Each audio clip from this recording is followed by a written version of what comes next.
దేవుని పరిశుద్ధ నామానికి స్తోత్రం కలుగునుగాక. ఈ దినముకైన దేవుని వాక్యంను చూద్దాం. కీర్తనల గ్రంథం 73:28, Psalm 73:28.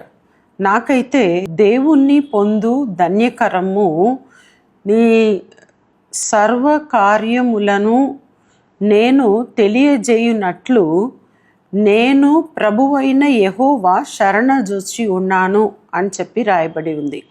ఈ వాక్యంలో నాకు కొంచెం హార్డ్గా అనిపించింది, కానీ ఇక్కడ రాయబడి ఉంది, నాకైతే దేవుణ్ణి పొందు ధన్యకరము, దేవుణ్ణి పొందు ధన్యకరము, నీ సర్వకార్యములను నేను తెలియజేయనట్లు నేను ప్రభువైన యెహోవా శరణజొచ్చి ఉన్నాను.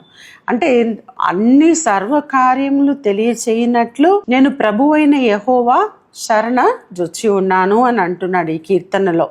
రాయబడి నాకైతే దేవుని పొందు ధన్యకరము, దేవుని యొద్ద నుండి పొందుచున్న ధన్యకరమైన కార్యములు, నీ సర్వకార్యములు అంటే దేవుని యొద్ద నుండి పొందుతున్న సర్వకార్యములు నేను తెలియజేయనట్లు. అంటే దేవుడు యొద్ద నుండి మనం ఏం పొందినామండి, ఇక్కడ చెప్పినా చెప్పకపోయినా మనం పొందుచున్న మంచి కార్యములు, మనం పొందుచున్న మేలు, మనం పొందుచున్న ఆశీర్వాదములు, మనం పొందుచున్న కనికరము, మనం పొందుచున్న దయ, మనం పొందుచున్న కృప, మనం పొందుచున్న ఈవు, ఇవన్నీ కూడా ఏమిటి ఇక్కడ రాయబడి ఉంది, ఇవన్నీ తెలియచేయనట్లు నేను తెలియచేయనట్లు నేను ప్రభువైన యెహోవా శరణజొచ్చి ఉన్నాను.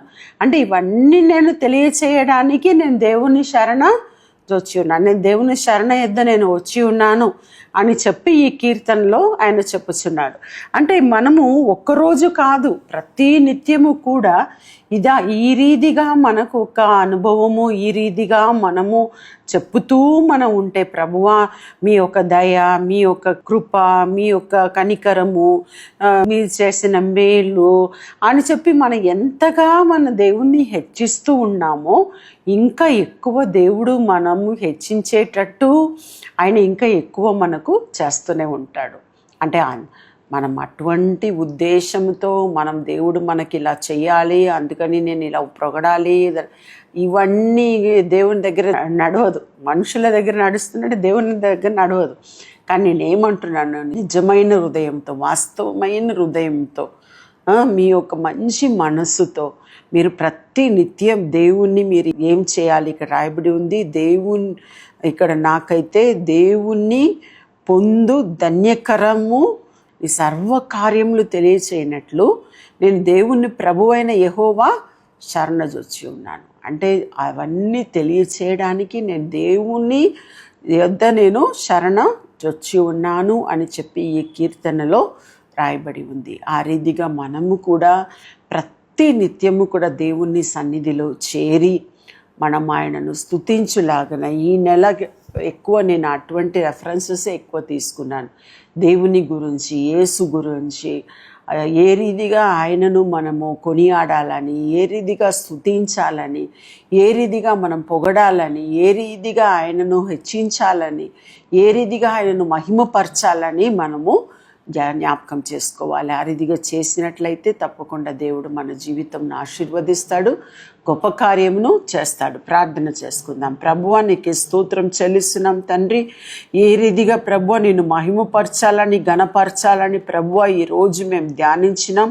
ఆ రీతిగానే ప్రభువా మన జీవిత కాలం అంతా కూడా ప్రభువా నిన్ను మహిమపరచడానికి, ధ్యానించడానికి మీ కృపను అనుగ్రహించమని ప్రార్థిస్తున్నాం తండ్రి. నీ చేతికి మమ్మల్ని అప్పగిస్తున్నాం ప్రభువా, మీరే తోడుండి నడిపించమని యేసు నామములో అడిగి ప్రార్థిస్తున్నాం తండ్రి. ఆమేన్. హాయ్, ఈ వీడియో ద్వారా మీరు దీవించబడినట్లయితే మరి తప్పకుండా లైక్ చేయండి, తెలిసిన వారికి ఈ వీడియోని షేర్ చేయడానికి మర్చిపోకండి. ఇంకా మరి వీడియోల కొరకు సబ్స్క్రైబ్ చేయడానికి మర్చిపోకండి. ప్రభు మిమ్మల్ని దీవించును గాక. See you soon. God bless you.